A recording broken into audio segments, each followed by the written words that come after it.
एक जोरदार जोरदार टाळ्या आपल्या आदरणीय लाडक्या मुख्यमंत्र्यांसाठी.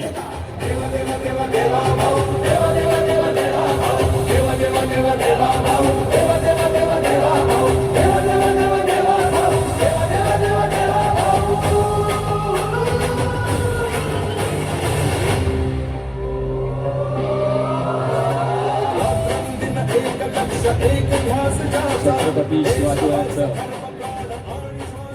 आदरणीय फडणवीस साहेब वेळात वेळ काढून ते उपस्थित झाले. यानंतर महाराष्ट्र प्रदेश अध्यक्ष राज्यमंत्री सामाजिक न्याय, प्रत्येक समाजात प्रत्येक क्षेत्रात ठसा उमटवणारे आमचे नेते माननीय श्री रामदासजी आठवले साहेब यांचं जोरदार टाळ्यांच्या गजरात स्वागत. मी आदरणीय लोकनेते गणेशजी नाईक साहेबांना विनंती करतोय की आपण यांचं देखील स्वागत करायचं. टाळ्यांचा गजर पुन्हा एकदा सुरू राहायला पाहिजे.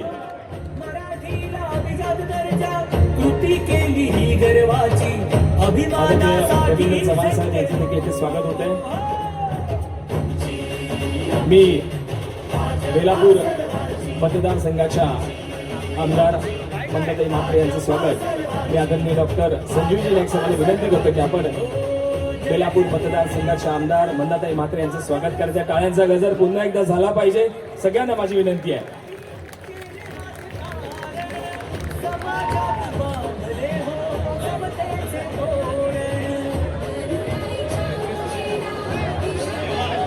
व्यासपीठावर जमलेले आमचे सर्व मान्यवर, सर्व उमेदवार यांच्यासाठी देखील जोरदार जोरदार टाळ्या.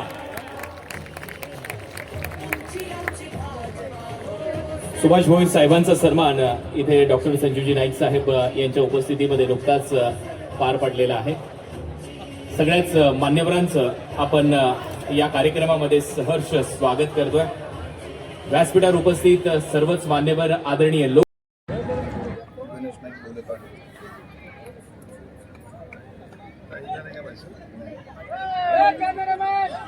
भारत माता की वंदे, छत्रपती शिवाजी महाराज की, डॉक्टर बाबासाहेब आंबेडकरांचा.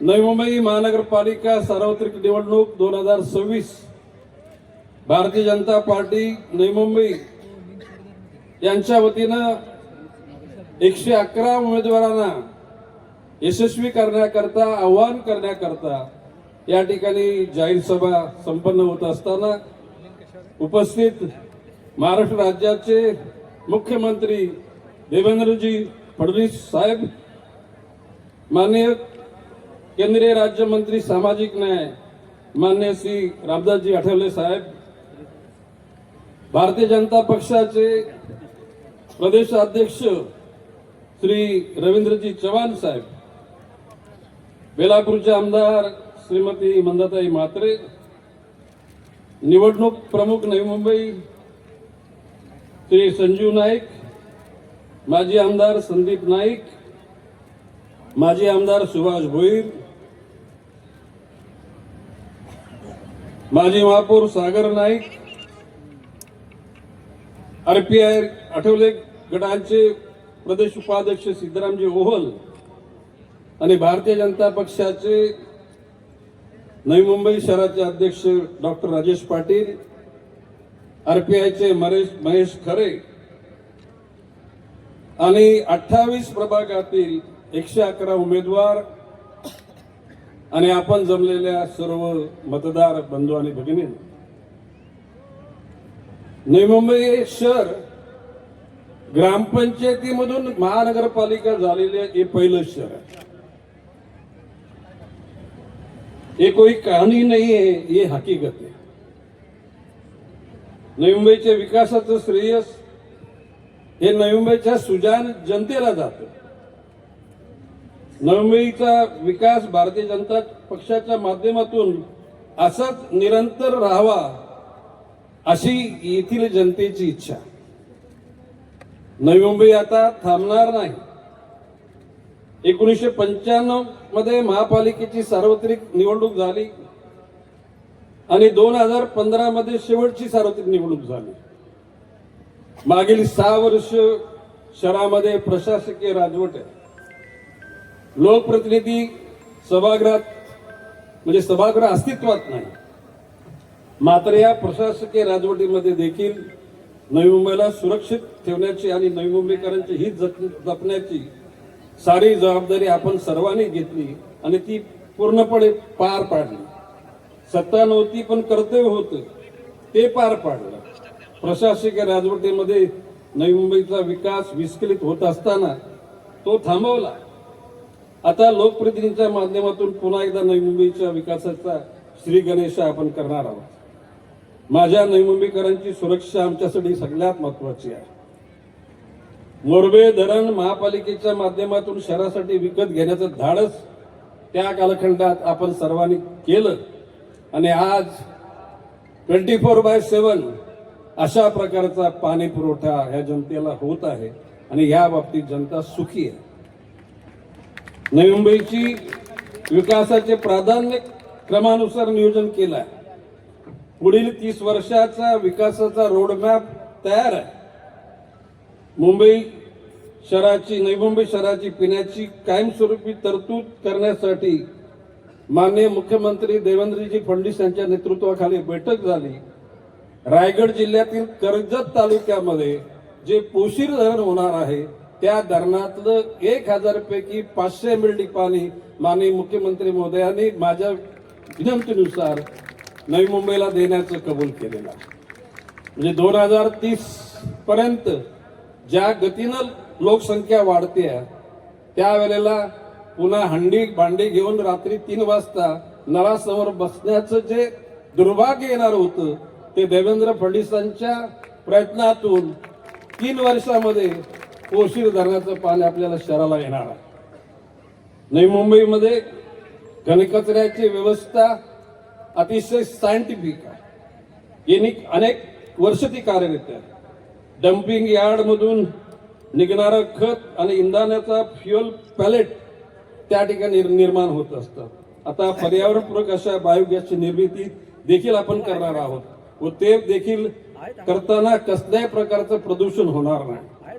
नवी मुंबईचा विकास आराखड्यामध्ये नागरी सुविधासाठी आरक्षित बिल्डरांना जो विकण्याचा जो सपाटा लावला होता तो माननीय मुख्यमंत्री देवेंद्र फडणवीसांच्या कानावर जी बाब घातल्यानंतर आता तो थांबला आहे आणि उर्वरित जे भूखंड आहेत ते नवी मुंबई महानगरपालिकेला विविध कारणाकरता वितरित करण्याची माननीय मुख्यमंत्री महोदयांनी भूमिका घेतलेली आहे. नागरी सुविधा करण्याकरता प्रामुख्यानं उद्यान, मैदान, हॉस्पिटल, शाळा, कॉलेज, मार्केट अशा प्रकारच्या सुविधांकरता निश्चितपणे सुनियोजित विकासाचा आराखडा त्या ठिकाणी तयार केलेला आहे. या महापालिकेच्या निवडणुका होत असताना या पूर्ण पार पाडल्यानंतर या योजना कार्यान्वित केल्या जातील. माननीय मुख्यमंत्री महोदयांच्याकडे मी भरमसाठ वाढवलेल्या UDCPRचा उल्लेख केला आणि मला सायनास आनंद वाटतो की माननीय मुख्यमंत्री देवेंद्रजींनी गणपतीची मूर्ती बनवली होती परंतु मधल्या काळामध्ये काही लोकांनी त्याला मारुतीचा आकार देऊन टाकला. FSI वाढवल्याशिवाय पुनर्विकास होणार नाही ही गोष्ट सत्य असली तरी सुद्धा परंतु राक्षसी विचार मनामध्ये ठेवून पुराणामध्ये आपण भस्मासूर, बकासूर ही नावं आपण ऐकली होती परंतु आधुनिक जगामध्ये बकासूर आणि भस्मासूर निर्माण झालेले आहेत. त्या बकासुरांना रोखणं गरजेचं आहे. जर का इतका FSI जर वापरला गेला तर तो या नागरिकांच्या जीवनाला अंधारात ठेवणारा असेल. माननीय मुख्यमंत्री महोदयांना विनंती करेन आमच्या शहराला जो विकास करण्याकरता FSI गरजेचा तेवढाच आम्हाला पाहिजे. हा युनिफाईड DCR जो शहराची वाट लावणार आहे बिल्डर लोकांच्या घशात प्रॉफिट टाकण्याकरता त्यांचे दलाल जे प्रयत्नशील आहेत त्याला रोख देण्याकरता आपण योग्य वेळी निर्णय घ्याल असा माझा विश्वास आहे. माननीय मुख्यमंत्री महोदयांना मी ज्याला बोललो की बा आमच्या शहरामध्ये गावठाणामध्ये अनधिकृत बांधकामं झाली, गरजेपोटी झाली, गावठाणाच्या बाहेर झाली. झोपडीतल्या लोकांनी सुद्धा पहिला मजला दुसरा मजला वाढवला. सिडकोनी बांधलेल्या LIG मध्ये सुद्धा लोकांनी 1, 2, 3, 4, 5 गरजेपडी घरं बांधली. माननीय मुख्यमंत्री मोदयांनी मला सांगितलं, नाईक साहेब तुम्हीच एखादा नमुना तयार करा. आणि मी ठरवलेलं आहे FSIचा कसल्याही प्रकारचा अति लोभ न करता अतिशय सुनियोजित सर करण्याच्या अनुषंगानं नमुना आम्ही तयार करू. माननीय मुख्यमंत्री मोदयांना तो प्रस्तुत करू. त्यांचं अप्रूव्हल घेतल्यानंतर त्या ठिकाणी महानगरपालिकेच्या निदर्शनातच त्या शहराचा विकास होण्याच्या अनुषंगानं प्रयत्न निश्चितपणे आम्ही करणार आहोत. मुख्यमंत्री महोदय, आमच्या सातबारा उतारा आमचं नाव होतं, आमच्या वडिलांचं होतं, आजोबाचं होतं. आज सिडकोकडे जमिनी दिल्यानंतर आम्हाला मिळालेला 12.5% परतावा हा आम्ही लिझिया भाडेकरू म्हणून त्या ठिकाणी गणला जातो. माझी या बैठकीच्या निमित्तानं आपल्याकडे मागणी आहे की त्या ठिकाणी लीज न देता आम्हाला मालकी हक्काच्या जागा द्या. नुसत्या आम्हालाच नाही तर झोपडपट्टीमध्ये जे लोक राहतात त्यांच्या खालची जमीन ही सुद्धा त्याच्या मालकी हक्काची द्या. कॉलनीतल्या लोकांना द्या. किंबहुना आता सिडकोचा कारभार मुख्यमंत्री साहेब पुरे झाला, आता का सगळं संपलेलं आहे. मधल्या काळात बिल्डरला जितके भूखंड द्यायचे ते भूखंड दिले. ज्यांचं उखल पांढरं व्हायचं त्यांचं झालेलं आहे. माझी आपला नम्र विनंती, आता सिडकोचा कारभार नवी मुंबई शहराच्या बाहेर आता पाठवा, जेणेकरून नवी मुंबईच्या जनतेला सुखाचे दिवस येतील.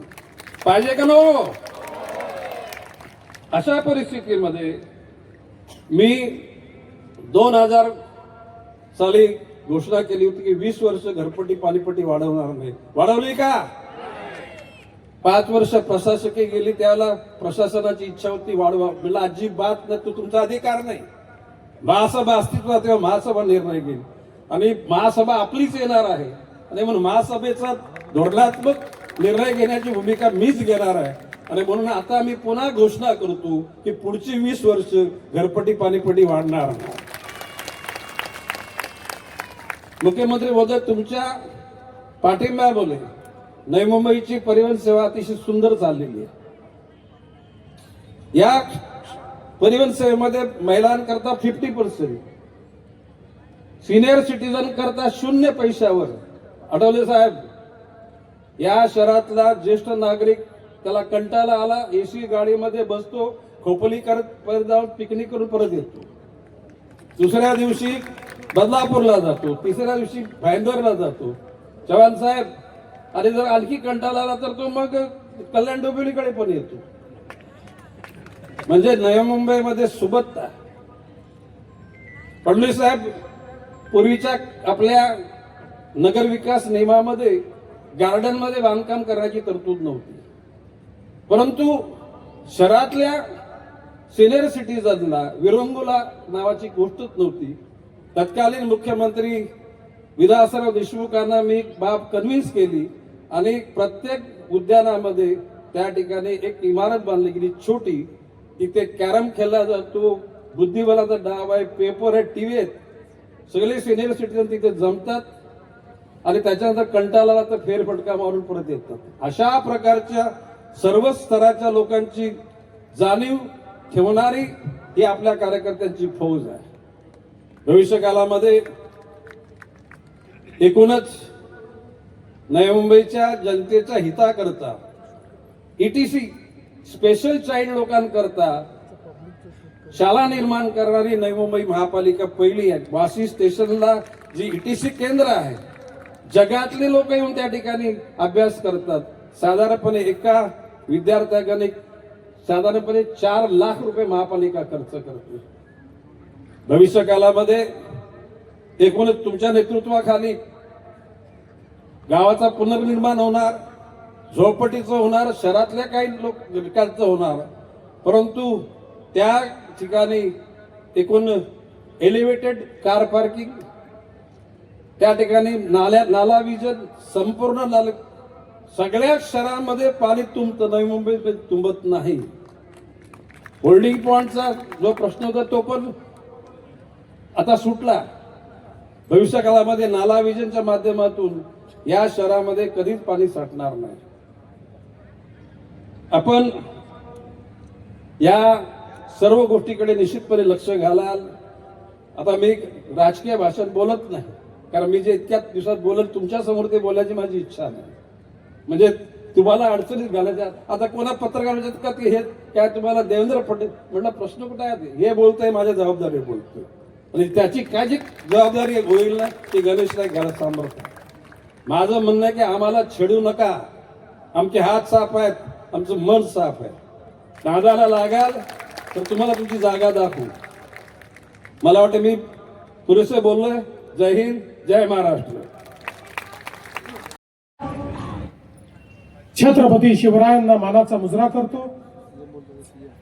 भारतीय राज्यघटनेचे शिल्पकार भारतरत्न डॉक्टर बाबासाहेब आंबेडकर यांना मानवंदना अर्पित करतो.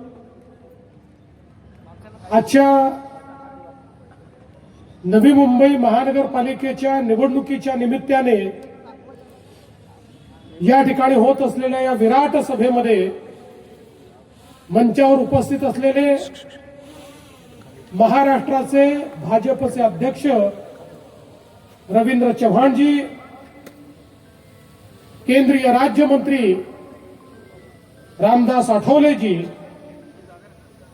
या नवी मुंबईचे शिल्पकार ज्यांनी अनेक वर्ष या नवी मुंबईला घडवण्याकरता श्रम घेतले ते आदरणीय गणेश नाईक साहेब,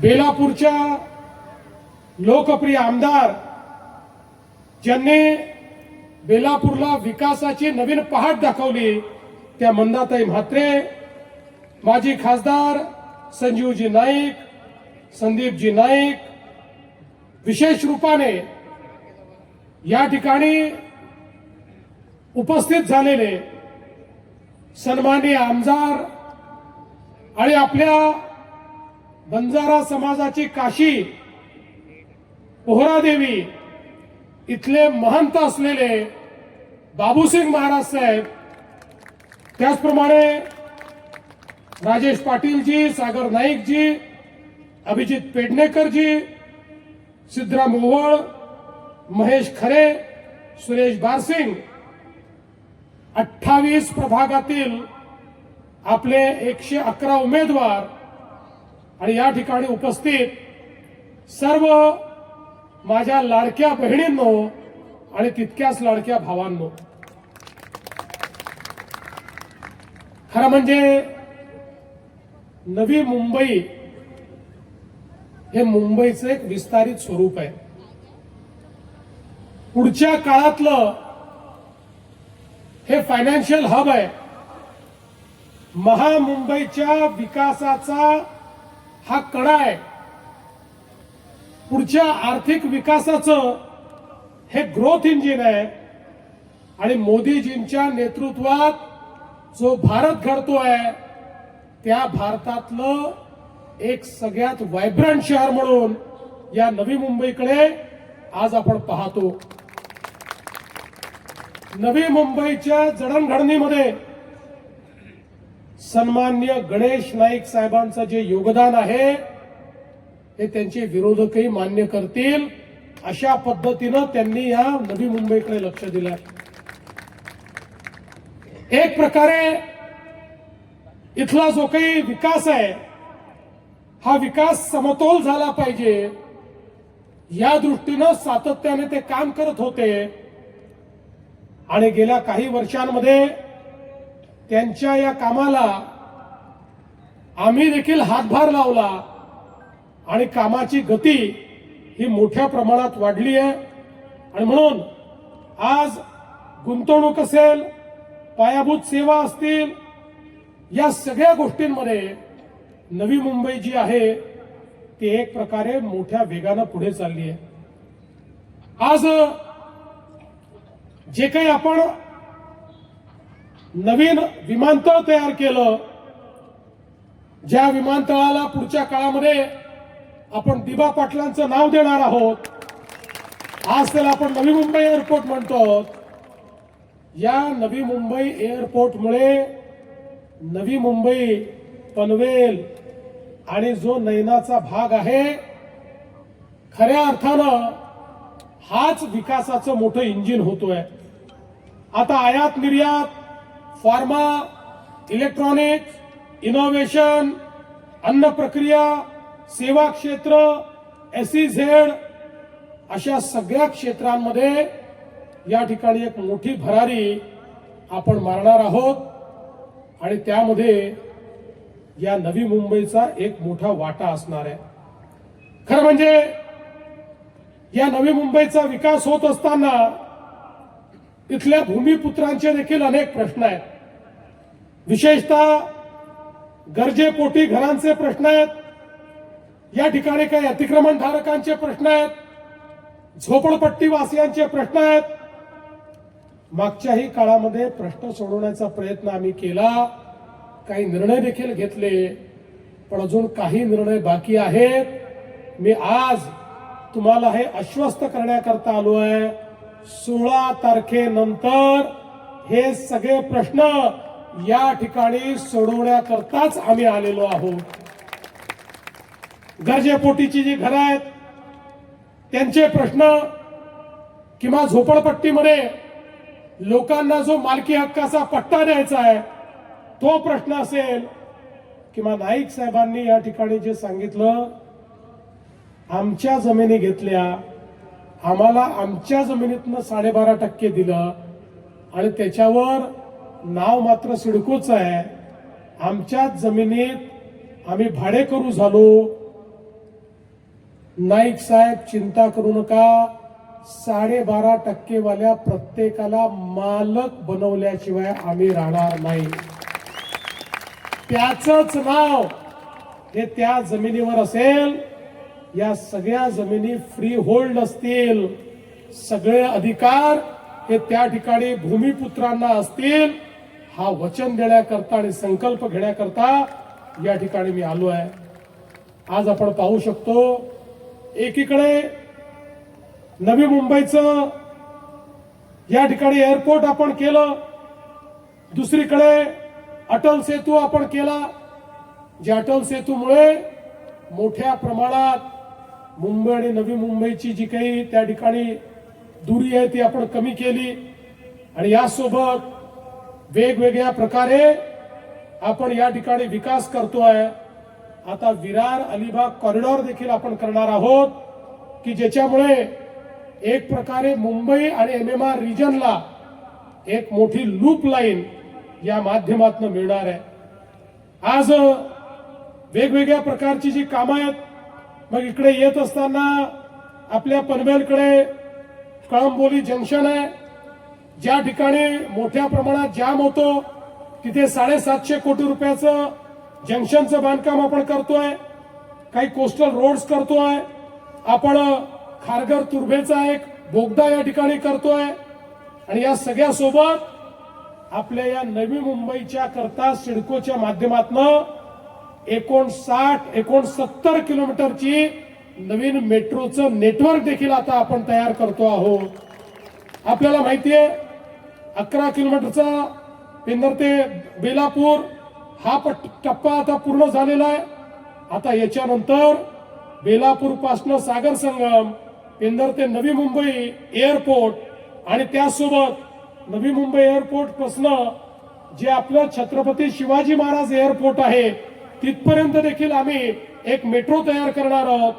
कल्याण, तळोजा, पनवेल ही देखील एक मेट्रो आम्ही तयार करणार आहोत आणि त्यासोबत वेगवेगळ्या मेट्रोचं नेटवर्क करून नवी मुंबईच्या मेट्रोला मुंबईच्या मेट्रोशी आम्ही इंटिग्रेट करणार आहोत, ज्या माध्यमातून आपल्याला नवी मुंबईतनं मुंबईपर्यंत सीमलेसली मेट्रोतनं त्या ठिकाणी ट्रॅव्हल करता येईल.